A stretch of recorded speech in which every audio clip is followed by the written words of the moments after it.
One of the new bits of loot that comes in Season 11 is these new plants from the Merchant Alliance cargo runs. Anyone else notice something familiar about these?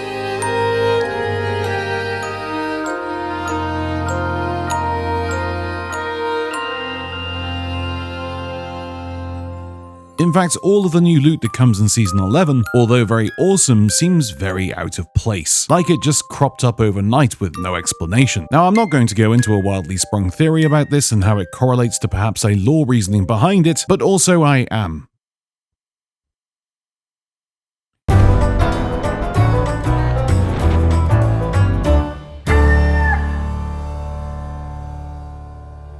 Hey you beautiful buccaneers, Falcore here. So all of this lavish loot came into the Sea of Thieves with no reason attached to it. It just suddenly exists, and it essentially looks otherworldly. As awesome as some of the new pieces look, they also just don't fit within the world we've always sailed. The not so awesome loot like these chests are just a mere upgrade to what we already have. But these King's chests and King's bounty skulls look as though they were supposed to be tied to an entirely new region. Especially the plants that are a literal carbon copy of the plants from what we see in the Sea of the Damned, in both Pirate's Life Tall Tales and the Monkey Island Tall Tales. In fact, do any of you remember the Christmas tree that was at Sanctuary Outpost? There was in fact a little lore surrounding that. Senior trader Molly was the one who acquired it, but would not say how she did so, and without any pine trees in Sea of Thieves, how did she exactly get it? Where else have we seen pine trees in the game?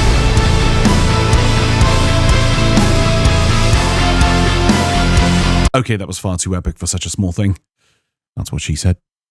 Now, although there is no real lore reason behind these new items, there is one thing I know about game development. Often there will be a change in focus and the development team will begin working on certain assets for an upcoming update, and then all of a sudden the plug is pulled and these assets get thrown into the recycle bin and either forgotten about or used later with a tweak to their skins. Such as the Chest of Fates, designed by Matt Wilkins, that was created for a project in Sea of Thieves that was later canned. It shares very similar assets to the Chest of Fortune, which unlocks the Fates of Fortune chipset. Chest of Fates, Fates of Fortune, anyway, not confirmed, but things like this never are. It's just a theory, but a strong one.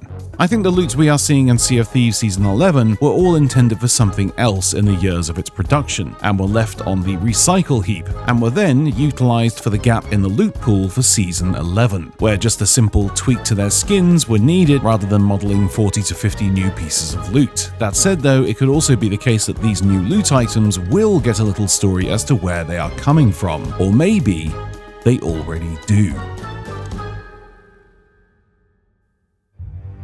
So first of all, the orb at Reaper's hideout has finally said something. We give you warning. Our master's plans will be unveiled. Soon his spies will be at large. Now, not a lot to go on, sure, but it means that Flameheart's plans are already in motion. Now we know, once again, thanks to a Twitter post, I swear we've had more lore on social media than in the game for the past 365 days, that Flameheart is still having a holiday in the Sea of the Damned, learning all of the secrets the Sea of the Damned has to offer. And we also know that Flameheart has harnessed the ability to materialize things from the Sea of the Damned into the real world. This is why the Phantom Fortresses are now here, why he didn't just rematerialize himself instead of having us stick a ginger guy's skull on his head and then light beacons at all of his forts whilst creating arguments on Twitter, only to have us wait for over a year for his return. No idea. But now we start seeing all of this lavish loot turning up in the Sea of Thieves, some of it looking like the Sea of the Damned itself, and some of it literally called King's Treasure. And we know there is a place within the Sea of the Damned called the Sea of Tribute, where the ancients now dwell.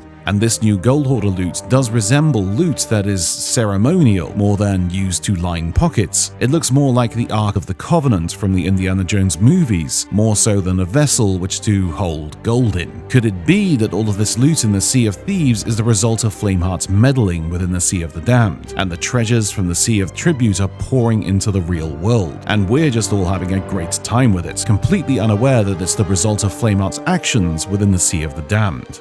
Now, speaking of Flameheart, you've probably noticed a distinct lack of him, but one thing I find very interesting in Season 11 is both the Reaper's Hideout and the Hunter's Call having options to select on the quest table, but all it gives you is information surrounding them. Now you could say that's just a way for newer players to know the ins and outs of what to do, but I disagree. Although this diving functionality is the hallmark experience for Season 11, I believe its true function in the future will be a way for us as players to dive to new locations or events that are still within the Sea of Thieves, but in some super secret area, like a small pocket universe. Much like how the Sea of the Damned portals allowed us to travel to different areas within the Sea of the Damned, I believe this diving mechanic will allow us to dive to different areas within the Sea of Thieves. And with Flameheart coming back in 2024, I think this is how it will work. We're likely to see new shared areas or even new shared world events coming from this new diving mechanic. Areas that have not been seen before, but have only been shown or discussed within the Sea of Thieves comics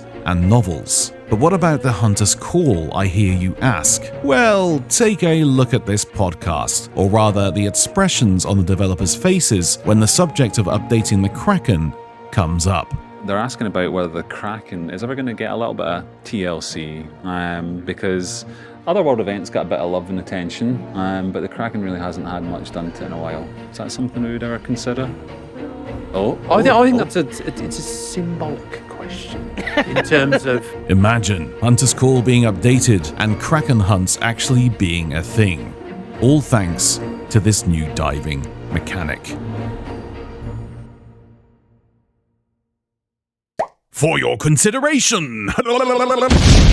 Thanks for watching, peeps. Before I go, I just want to shout out the wonderful people over at Apex Gaming PCs. They have been a sponsor for the channel and the hardware behind the channel's production for a long time now. They offer some great builds for people who haven't got the foggiest how to build a custom setup. You can either pick from a bespoke line that will tell you the sort of games you can play in HD, or you can do a little research of your own and craft your very own rig. Plus, if you use code Falcore at checkout, you can save some cash, and all links are down below. But until next time, calm seas and wind in your sails.